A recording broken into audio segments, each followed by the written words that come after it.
We got the car on the left. This thing's ready for vinyl, so she's just chilling. This is on the left now. One of the upgrades we're doing is we're pulling out the 328 diff, and I've got a Ford 88 set up from Seems Legit with some Seems Legit arms and a set of hubs that we've had re-drilled from Austin. And so these are Seems Legit parts here. And then the other thing we're going to do is the 328 and 335 have like a steel lower arm here, pressed steel. The M3 has a cast aluminum arm, and it also has this style of coilover mount, which I much prefer than like the pin style of like 328 and 335. So we've ordered some of these, and we've also ordered a bunch of bolts, all OEM bolts. So got the rear end there. This is kind of cool. This is a, so I've got these knuckles pulled apart. We are going to give them a clean up and a cast blast. But one thing that's kind of sick is there's one bushing in the back that fits all of them. It only has one from like factory, but you can buy these, and it's basically like an OEM spherical almost. So this one's kind of stiff. I can't actually do it with one hand, but you can see how that moves, and it doesn't have any free play. So we're going to be pushing this into here. We push the factory like OEM bushing out. So yeah, it's a nice little upgrade. Pretty easy. It's from FCP. They're actually pretty cheap. There's the part number. I think it was like 125 bucks for 4 of them. You could replace all 4, but since I'm a tight ass, I'm leaving these. They feel fine. I'm just pushing new ones in. So we're just going to wire wheel these, get them painted. So that's potentially this weekend's project. Pulled out the rear end there real quick, and then just removed a bunch of BS in the back here. There was a whole bunch of like little silly brackets and I don't know, some big plastic heavy ass thing that was there that's part of some sort of emissions stuff, I assume. So we got all that out. We got all the fuel lines out, all the evac lines. We are going to run a fuel lab surge tank in the back. We've got that on order. And we're just going to put a fuel lab 340 pump in the tank. So nice and simple, but nice and reliable. Doesn't draw a lot of current. We're going to have 2 pressure pumps in the back, so if one, they got a check valve in it, so you can run one at a time. And if we need a second pump, got a second pump in there, I'll just turn that on. So see how we go with that. That's a little while down the track for a ride at the moment, but we are going to have a look at this tank, and my fuel lines are going to come out. I'm going to run my fuel line along here, and then I'm going to come up through here, under the subframe, and then out into the engine bay. That's the plan for now.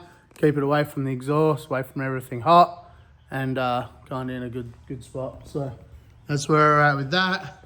I've chosen to use a 6 litre. It's an aluminum 6 litre.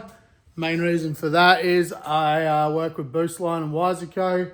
So if we decide we want to, we'll get a set of pistons and rods for this thing, and an LAT crank, and it'll basically be the same combo as what's in the other car, but it'll be an aluminum block, so it'll be a fair bit lighter. And then if we needed more power in this one day, we could spray that combo pretty good, and we'll make some good power NA if we want to go NA. LSX acceleration is supplying basically all the parts for it, and Hooper's heads. So LSX acceleration is basically everything from here down. And then I'm going to have a set of Hooper's heads on it. We will do like a whole video on the engine, to be honest with you. It's something I tell like a lot of people that ask me about LSs. I've literally been with an LS for the last 18 years of drifting. So I've done a few of them. This one's going to be super simple. It's going to be a wet sump. I have got an accumulator for it. So that's important in my opinion. So it's going to be a wet sump LS with an accumulator. We're going to run stock bottom end for now. I really don't think there's any point putting a bottom end into this for what we want to do. But the secret is we're going to get a set of Hooper's heads with a 11 degree valve angle. So that gives us good opportunity for a big cam that we can put in. And then they're also going to have a pretty closed chamber in there, so we can bring the compression up. So we're going to aim to have about 12.5 to 1 compression with this stock bottom end, so she should be pretty rowdy. And we've also had some Rad Industries parts come in as well. I have a Rad Industries handbrake in my in the big car, and this is where the magic is. So feels sick. So we had to get one for this car as well. Got some merch. Got a weld on base plate, so that's pretty cool. We can literally weld this plate to the floor where we want it. Tunnel, I haven't really decided just yet. Get the handbrake in the right spot where we like it. And then we bolt it in, and we got a couple options to move forwards and backwards. So that's pretty sick. Thanks for that, Dan. So we got a lot of parts here. Got a lot of work to get done.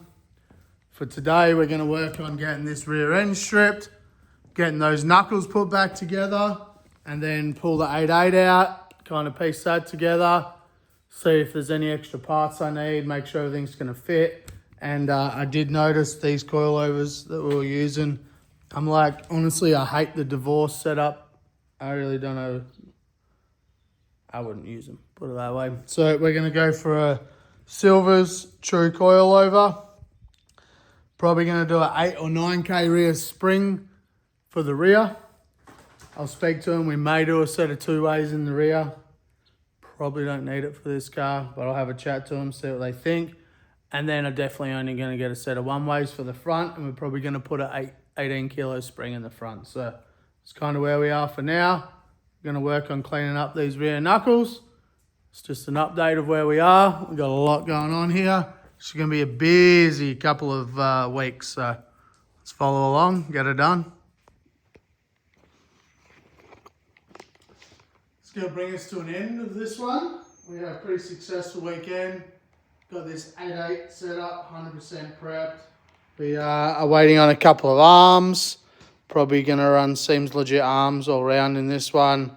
I do have my old, shorter 2-way setup, which will probably work because we're not running a drop knuckle. But I didn't order the, this is actually threaded in the M3 lower control arm. I didn't actually order that bolt. So I need to order some bolts. But yeah, we kind of got that done pretty good. Everything looks nice and clean and new, so we're super stoked on that. We got our engine ready, so that's going to be a whole new video, to be honest. So it's probably our next one, so that's all prepped up and ready. Shop's clean, so we're going to call that good for now. This is the end of the weekend for me anyway, so back to reality tomorrow. Get some parts ordered during the week, hopefully have all that ready for the weekend. We can start assembling that. That could go back in the car. I do want to clean it. So it's kind of, I don't know, years of grime under here, we're going to call it. So we're going to give this a nice clean up before we put it back in there. But and we got some Turner Motorsports top hats to put in. That's what we run in all the other E-92. So get them babies installed. So pretty good. Successful weekend, I'm going to call it. The diff is, I mainly wanted to get this ready, so once I do get the engine done, we can get it all bolted in. Then once it's bolted in, I can get the drive shaft made, because that is one of the only things I can think of that I do not have. I don't have control of it. I don't exactly know the measurements. So that's kind of a priority for the moment. We'll get the engine done, get that in, get the trans married up, then we can get a drive shaft measurement, and then going pretty good. So thanks for watching. Hope you enjoyed that one. Next one's going to be the engine, guys.